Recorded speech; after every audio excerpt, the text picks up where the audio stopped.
waxaad qabateen waqti oo shaqadan aad u bareerteen waqti dad badan ay u khuduuceen shabaab waxaad meeshaan timaadeen waqti dad badan oo xataa annaga nagamida ay leeyihiin waa laydin kadiyeeye shaqadan kuma filnidiin laakiin ilaahay subxaana wa tacaala ayaan idin waafajiyey idinna guuleeyey ilaahay baan mahad u celinayaa idinkana waa idin mahad celin shaqadan inaad qabataanna waajib bay ahayd sababtoo ah haddii aadna meeshaan imaan lahayn guryihiinna sidii hore laydinkugu imaan lahaa meeshaasaa laydinku dili lahaa dumarkiinna la wadan lahaa ilmihiinna la duubsan lahaa maalkiinna la dhici lahaa marka inaad meeshaan timaadaan shaqo waajib ah iyadoo waajib ah haddana aad ku ammaanantihiin sababtoo ah waajibka ummadda uu saaran yahay qayb hadday dayacda qaybina u istaagto qaybtay u istaagtay ammaanay mudan yihiin gaar aad baan idinkaga mahad celin marka koowaad horta shaqada aad qabateen ilaahay subxaana wa tacaala xaggiisaaad ka helaysaan sidaan rajaynayno oo waxa la isi aakhiro ajar baad helaysaa wixii aad qabateen ilaahna waa idinkaga baryaya inuu aqbalo wixii shaqada aad qabateen dembigiinna ilaahay ku dhaafo ummadda wixii noolna waa mahad celin baad ka heli doontaa waan rabnaa haddii ilaahay qadaro waqtigeedaan ka hadli doonaa waxaa la idinku amaal marin doonaa laakiin weli meel dhexaan joognaa hadda sidaan feyska labaad ayaan hadda ka wada hadlayna khiyaarihii 2 sano ayaa sida la sheegay eriyadan aan joog 2 sano ka hor dagaalkii aan ka bacdina difaac baan ku jira Soomaali badan oo nagu daysato maanta xorowdayna way jiraan gobollada alxamdulillaah iyo degmooyin waaweyn baa laga qabsaday khawaarijtii maanta waxaan isugu nimid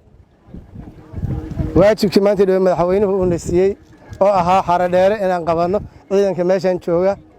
aaga wasiir jooga iyo wada hadallo maalmahan iyo shirar socday go'aamadii ka soo baxay inaan idin ableyd garayno inaan waajibkaas fulinayna haddii ilaahay yidhaahdo howlgalkuna uu dhow yahay meesha laga bilaabayo iyo waqtiga laga bilaabayo marka munaasibkaa la idinla imaanaya laakiin waxaan rabnaa annaga shabaabku sida intay soo dhuuntaan ay dadka dhexdiisa isku qarxanayaan dhuuman mayno waxaan sheegaynaa inaan aadayno oo aanan mar dambe dibgodka aanan ku sugayn iyo guryaha meesha ay rabaan aan ugu tegayn anigu kuma jiro dadka shabaab u baaqayo waray ka soo baxaya imaada odhanaya horaan loo yidhi qofkii hadda ka hor wixii la yidhi aan aqbalin waxa dhacahaye maanta iyo sida wax u socdaana aan ku waanaysa qaadan waajibka uu leeyahay waan marsiinayna wax kaloo dambo annaga iyo nasteexadda aan leenahay in aad arabkaaray ma ahan intaa qofka maqli waaye arki waaye waxa uu mudan yahay buu arki doonaa insha allah akhyaari waa mahadsantihiin waa waqti kulul waqti aan idiin nimid waa wada hadli doonaa haddii ilaahay yidhaahdo laakiin muhiimaddu waxay tahay waajibkii aad qabateen oo idinku ammaanayno iyo inaan hadda ka bacdi meesha aan la sii fadhiinayn ee ilaahay haddii uu qadaro aan horay isla aadi doono annaga waa ogtihiin 2 sano ka hor ayaan dagaalkan inuu xaq yahay miidiyaha ka sheegno idinkana idiin sheeg annaga waa nala soo dulmiyey dulmigaasaanan ka jawaabnay iska difaacnay naf iyo maal iyo diin wax walba markii la qarribay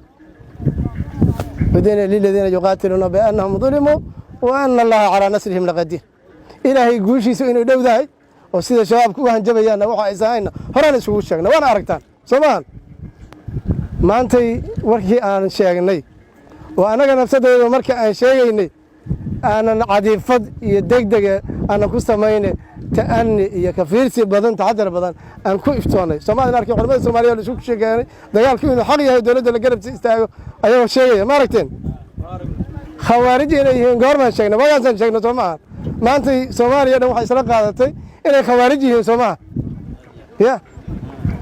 ولا قوليس قوش ما أنت يدين شيخنا لا يوحنا رجينا هذا الكاس وكلنا نقرأسه ولا قوليس يا دفاع على جبهة qofka dhintana hadda waxa leenahay ilaahay shahaadadiisa Allah aqbalo midkan oo sharaf ku noolaan doona iyo nasiino iyo wanaag iyo asagoo la amaanayo ay gurigiisa nabad ku seexan doona laakiin waqtigu waa dhow hadii ilaahay qadar waxaan rabnaa shaqada ma nala qaadateen ana islaam anaga xuduud aan leenahay ka soo laabanayno ma jirto meeshii shabaab joogaan ay ku lagu ciribtiraya xuduudna maalinka shabaab Soomaaliya laga xoreeyo ayaan nasanaynaa haddii Ilaahay qadaro meesha aan ka soo laabanaynaa waa meel aan isniidi Soomaalida joogtay ciidanka jooga ku filan laakiin meeshan la ka baahan yahay gobol kasta ha noqoto iyo degmo kasta diyaar moogtiina wax ka aadaan aada u mahadsantihiin isku imaan doonaa haddii Ilaahay qadaro shaqadana waa qaybsanaynaa inta ka badan ma sii dhahayo saraakiisha iyo ciidanka meeshan joogay iyo dhammaan saraakiisha maxayla socotay ciidankan ka nimid inta shabaab dagaalkooda u istaagtay dhammaantiin waa idin mahad celinaya dhammaantiina dambigiina Allah dhaafo Ilaahay waxaan ka baryayaa adduunkana inaad sharaf ku noolaataan aakhirana Ilaahay jannadiisa aad gashaan ayaan Ilaahay idinkaga baryayaa